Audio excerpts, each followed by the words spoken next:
पिछली एक वर्ष में शाजापुर विधानसभा क्षेत्र में जो कार्य 5 वर्षों के लिए प्रस्तावित था, विकास के काफी कार्य पहले वर्ष में ही हासिल किए गए। शाजापुर विधानसभा क्षेत्र के विधायक अरुण भीमावत ने कहा कि हाल ही में केंद्र शासन और मध्य प्रदेश शासन द्वारा 45,000 करोड़ रुपए की नदियों को जोड़ने की परियोजना से शाजापुर विधानसभा के 55 से अधिक गांव लाभान्वित होंगे। अरुण भीमावत ने मुख्यमंत्री के प्रति आभार व्यक्त कहते हुए कहा कि शाजापुर विधानसभा क्षेत्र के सभी कार्यों को मुख्यमंत्री द्वारा प्राथमिकता के तौर पर कराया जा रहा है।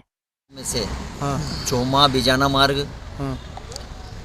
बेड़सा बल्डिया सोन, जलालपुरा एबी रोड मार्ग और आगढ़ सारंगपुर करजू मोना नलखेड़ा मार्ग, 7 में से 3 को तो हम शीघ्र ही जिला मार्ग घोषित कर देंगे। काम शुरू कर देंगे? नहीं, काम नहीं, अभी तो उसको जिला मार्ग घोषित कराना। अच्छा, घोषित कर, उसकी मांग की थी मैंने।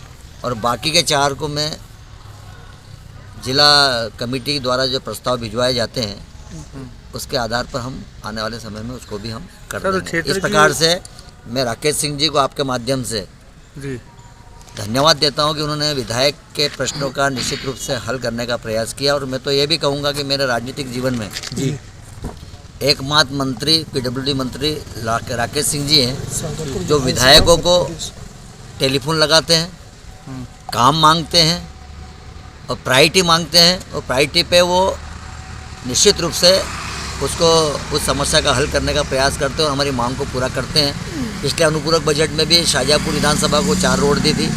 4 रोड के अलावा 2 बाईपास, 2 जो रोड हमारे बाईपास बनने के कारण से शहर के थे, शाजापुर नगर और मक्सी का है, उसकी चौड़ाईकरण 4 लेन रोड 100 करोड़ की लागत के स्वीकृत किए हैं। 4 रोड फिर दी है और अभी इस जिले को 16 रोड दी है।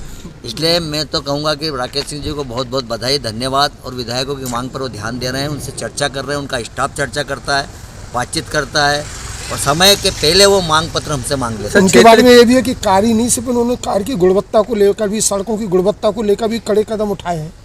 अभी उन्होंने जो कहा है कि ठेकेदारों को भी उन्होंने निवेदन किया है कि गुणवत्ता में कोई भी समझौता नहीं होगा। और निश्चित रूप से वे गंभीर मंत्री भी हैं, भारतीय जनता पार्टी के प्रदेश अध्यक्ष भी रह चुके हैं, लोकसभा में सचेतक की भूमिका भी निभा चुके हैं। इसलिए मैं उन्हें फिर से अपनी ओर से शाजापुर विधानसभा क्षेत्र और शाजापुर जिले की ओर से उनको धन्यवाद और बधाई देता हूँ। और जो क्षेत्र की जनता है उनकी भी जो मांग थी, आपको भी एक संतुष्टि होगा कि जनता के बातों पर कहीं खड़े उतरे हैं आप? जनता एक जनप्रतिनिधि से मांग करती है और जनप्रतिनिधि मंत्री और मुख्यमंत्री जी के पास जाते हैं।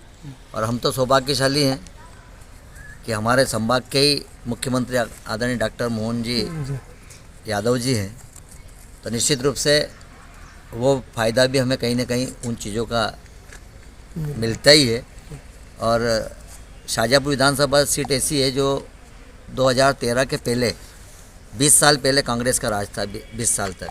2013 में मैं चुनाव जीता और फिर 18 में हारा और फिर 23 में मैं फिर से 28 वोट से जीत कर आया हूँ। बहुत बड़ी बताई। तो ये ध्यान भी आदरणीय मुख्यमंत्री जी को है, सारे मंत्रीगणों को है।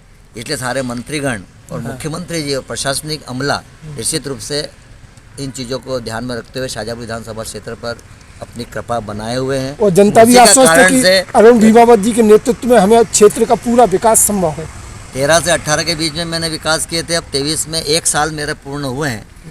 उसमें मैंने करीब 700-800 करोड़ के काम अभी 1 वर्ष में स्वीकृत हो चुके हैं। वो हर क्षेत्र में, चाहे पानी के लिए, सिंचाई के लिए हो।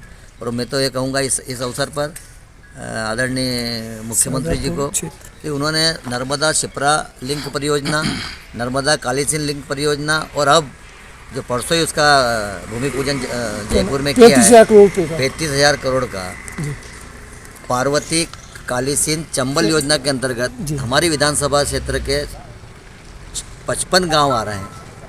पहले 120 गांव आए थे। कुल मिलाकर शाजापुर विधानसभा क्षेत्र के 80% गांव किसानों को सिंचाई के लिए पानी मिलेगा, पेयजल के लिए पानी मिलेगा। इसलिए मैं इस अवसर पर पुनः किसान भाइयों की तरफ से, आम नागरिकों की तरफ से मध्य प्रदेश के यशस्वी मुख्यमंत्री आदरणीय डॉक्टर मोहन जी यादव जी को और देश के प्रधानमंत्री आदरणीय नरेंद्र मोदी जी को धन्यवाद और बधाई देता हूँ। धन्यवाद।